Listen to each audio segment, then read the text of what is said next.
Game. Game. Kali ini kita akan membahas game. Game over. Iya. Setahu gue ya, game itu kan sebenarnya adalah untuk kesenangan. Zaman dulu, ya senang-senang entertainment atau hiburan. Dan game itu ya identik dengan anak usia ya paling belia lah. Anak-anak kecil, anak-anak belia, remaja gitu. Nah untuk sekarang ini, di era globalisasi yang sangat besar ya, game itu udah menjadi suatu wadah pencarian rezeki nih bro. Oh, bisa buat cari uang ya? Bisa buat cari uang. Apa sih bedanya perubahan game ini loh? Kok dulunya kan cuma buat hiburan. Sekarang kenapa bisa mendapatkan hasil uang nih gitu dan bisa bekerja di sini loh jadi. Kalau menurut gue sih dari zaman dulu juga game itu udah bisa dipakai untuk menghasilkan uang. Oke. Contohnya banyak perusahaan-perusahaan yang menjual game. Ya kayak Sega, Nintendo, mereka kan jualan game, mereka menghasilkan uang. Tapi mereka menghasilkan uang untuk perusahaan mereka. Nah kalau sekarang ini player pun bisa, playernya bisa menghasilkan uang.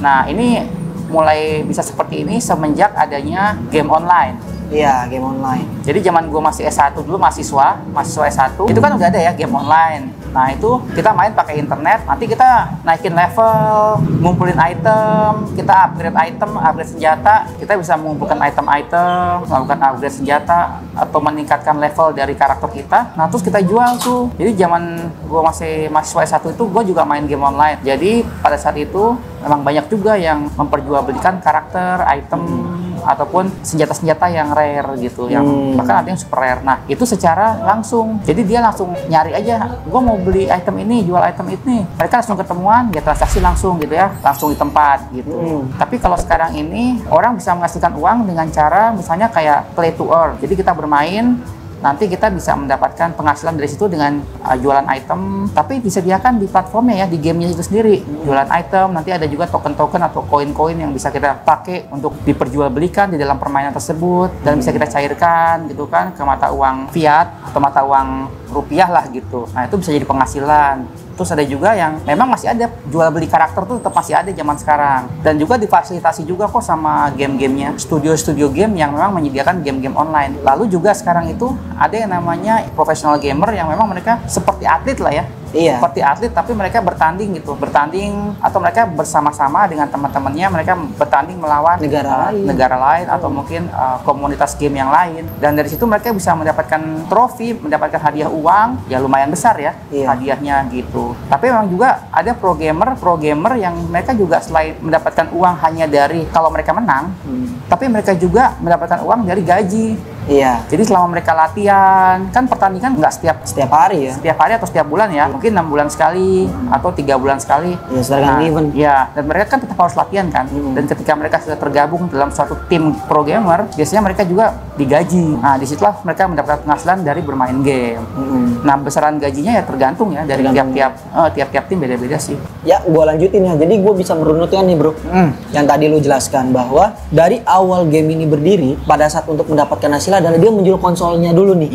Seperti CD, seperti PS-nya. Iya, konsolnya lah. Kalau zaman dulu tuh ada Atari, stick-sticknya, Nintendo gitu. Alat-alatnya, upgrade gamenya, Sega dan lain-lain. Kalau sekarang kan yang terkenal PS, Xbox. Iya, betul. Dan sekarang juga main game nggak perlu pakai konsol, bisa diinstal di laptop, di desktop gitu kan. Betul. Nah, bahkan di handphone pun kita bisa main game. Betul. Smartphone. Nah, berjalan seiring waktu ke sini, konsol itu udah mulai ditinggalkan lah, gitu. Tidak ditinggalkan banget ya, maksudnya udah beralih pada game online. Iya. Yang dimana di semua HP itu bisa nih, gitu. Dari game online ini, dia kan tidak mengeluarkan apa-apa sebenarnya. Hanya sebuah aplikasi yang disediakan oleh sebuah game. Makanya banyak pro player. Nah, pro player ini supaya apa? Satu, mencari nama untuk menjual game ini juga. Oh iya. Ya kan, terus juga ada brand ambassador yang cewek-cewek cantik-cantik tuh. Oh iya benar. Ya kan? Gitu, untuk menjual juga. Kenapa? Setiap dia mendownload game itu dan setiap dia memainkan game itu menghasilkan uang di situ di gamenya.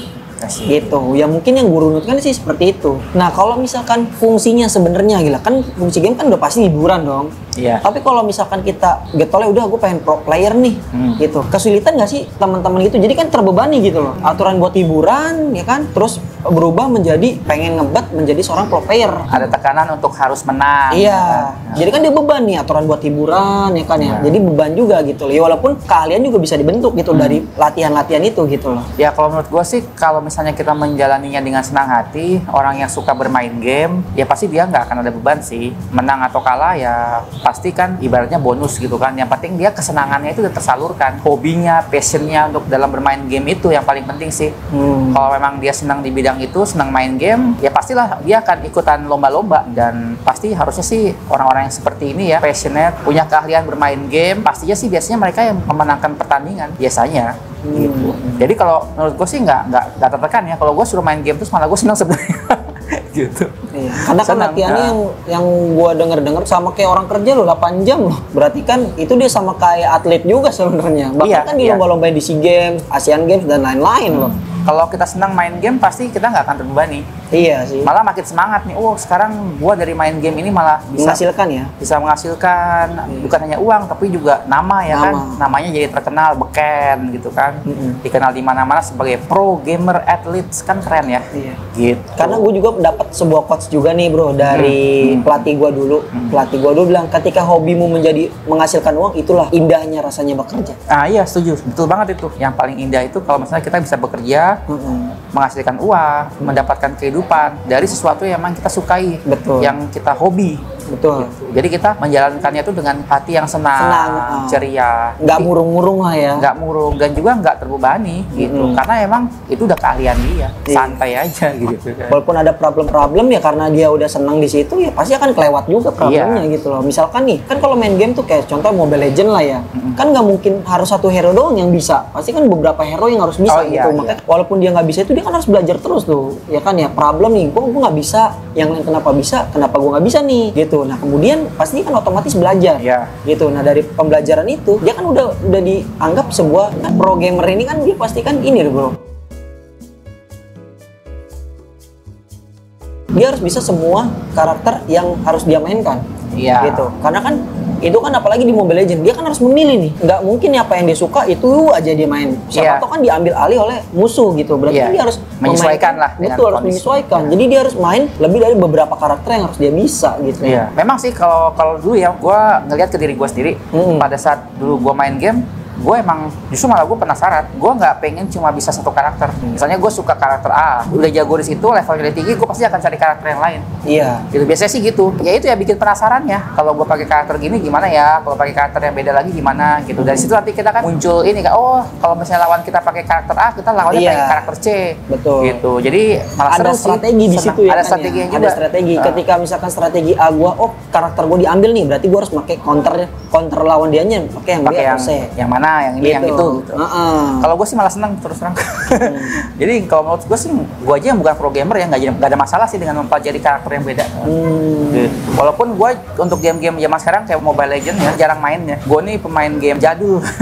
Zaman dulu kan gue main gamenya paling ya Ragnarok Online, Dota gitu kan. Dota itu zaman dulu banget tuh. Tapi walaupun sekarang masih ada kan, kayak Ragnarok Online kan juga masih ada zaman sekarang. Tapi jangan salah loh, game ini sudah masuk ke dalam sebuah olahraga nih. SEA Games, e-sport lah ya. SEA Games, Asian Games dan lain-lain lah. Untuk Asia ya, kita bicara untuk Asia nih, termasuk olahraga. Bahkan apa Piala Dunia juga ada loh game ini. Oh iya. Nah, olahraga itu pun sendiri hadiahnya itu kecil loh. Game itu di atas olahraga yang bener-bener olahraga loh. Itu bener-bener gimana ya? Jadi kalau misalkan game itu kan dimainkan banyak orang nih. Berarti dia bener-bener membakar uang nih si game itu untuk pada saat kegiatan event-event itu ya. Iya, mereka selain mendapatkan uang dari kemenangan, ya hadiah kemenangan, mereka juga kan ada sponsor-sponsor. Sama aja kayak kita lihat klub sepak bola kan, pasti kan mereka akan gede di sponsornya juga kan. Nah, di situ mereka makannya tiap bulan dari situ. Nah, jadi ketika mereka dapat kemenangan itu ya itu ibaratnya kayak udah bonus lah, dibagi-bagi ya sesuai proporsinya. Nah, kalau misalkan untuk tips nih ya buat anak-anak muda nih, anak-anak kecil nih, kan rata-rata anak kecil, kamu jadi apa? Anak-anak SD ketika gurunya tanya, oh saya kan, saya pengen jadi pro gamer ya kan ya. Iya. Kan kalau zaman dulu kan saya pengen jadi dokter, saya pengen jadi polisi, saya pengen jadi TNI. Wah, sekarang udah ada baru nih. Pengen jadi pro gamer ya. Iya. Nah, itu tips-tipsnya gimana tuh? Kalau misalkan misalkan mereka serius ya mungkin tekunin, tapi jangan lupa belajar juga mungkin ya. Bahkan ada sekolahnya juga loh pro gamer itu. Jadi memang kalau masih usia sekolah ya utamakan sekolah. Nanti kalau misalnya game itu kan sebagai hobi selingan, nggak apa-apa ditekuni juga. Mungkin ikut kursusnya atau klub-klub anak-anak ya untuk e-sport. Menaungi yang menaungi itu ya nggak apa-apa sih. Tapi tetap pendidikannya harus diutamakan lah ya. Diutamakan gitu, jangan sampai dilupain. Nah nanti masalahnya kalau misalnya sekolahnya mereka sudah selesai, mereka mau jadi pro gamer silahkan aja.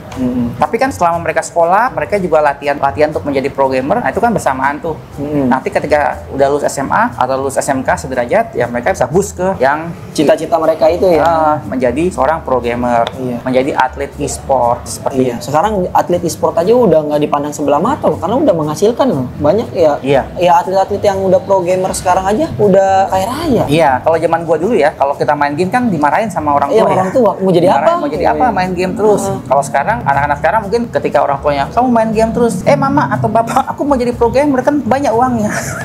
Karena menghasilkan. Orang tuanya nggak bisa ngomong apa-apa. Ya emang nyatanya seperti itu ya. Kalau zaman gua dulu main game keseringan, wah apalagi kalau rapotnya merah, pasti kena omel.